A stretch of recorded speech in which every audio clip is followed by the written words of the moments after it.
Rozmýšľam, jak sa predstavovalo, keď si prišiel pred triedu a že predstav sa nám, Michal Adámik, o čo budeš recitovať? Kuriatka, počkaj, jak sa volal ten kokot, čo tam napísal? Jan Andel, Kuriatka. Aspoň myslím, ukáž. Jan Andel, jasné, je to on. Je to veľký pán.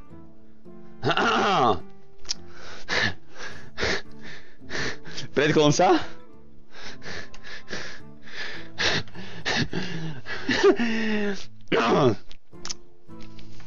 To dám jak nič. A že to dám tak profesionálne ľudia, že sa budem kúkať proste, nebudem sa na ten monitor kúkať. Počkaj. Musím to aspoň raz prečítať.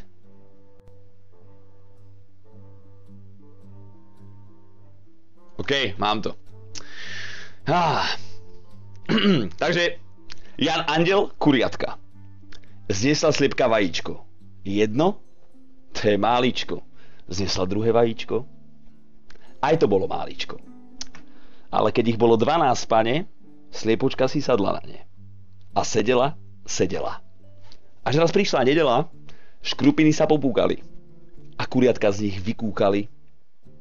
A keď prišiel pondelok, už si kvočka na dvor vedie 12 žltých kuriatok. Jak pán. Donate me, sub me, follow me. Ja vás zajebem. Dal som to jak